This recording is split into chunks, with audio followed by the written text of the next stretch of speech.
তার সম্পর্কে তাকে ছোট করে তার অবদানকে খাটো করে নানা কথা বলতে চাইতেন। আমরা সেটি প্রচেষ্টা করতাম। খুব ভালো লাগছে এই দুর্নীতি শাসনে ফ্যাসিস্ট সরকারের পতন হয়েছে, এর বড় অবদান রয়েছে মুশফিকুল ফজল আনসারী।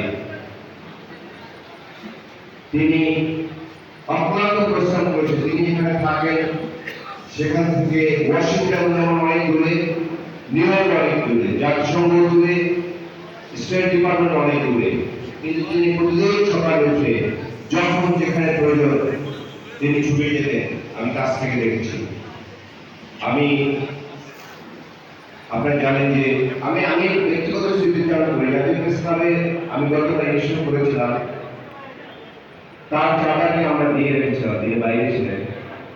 কিন্তু আমাদের ম্যানেজিং কমিটির মিটিংয়ে যেদিন ভোটার তালিকা করা হয়, যারা ভোটার হতে পারে না, সেদিন আওয়ামী মন্ত্রী যারা ছিলেন ব্যাপক কোশিশ করেছেন যে না, তিনি ভোটার হতে পারবেন না। উনি কেন পারবেন না?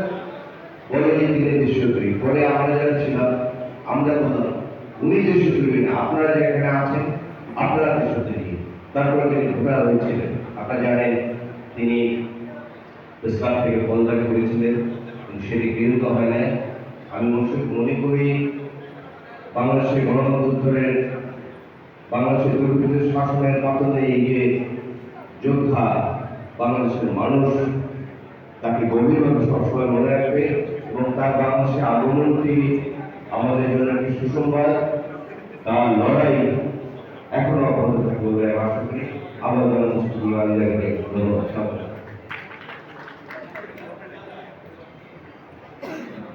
ধন্যবাদ জনাব ইলিয়াস খান। এবার শুভেচ্ছা বক্তব্য রাখছেন ঢাকা ইউনিভার্সিটির পক্ষ থেকে এর সাবেক সভাপতি মোরসালিন রহমান। বিসমিল্লাহির রহমানির রহিম।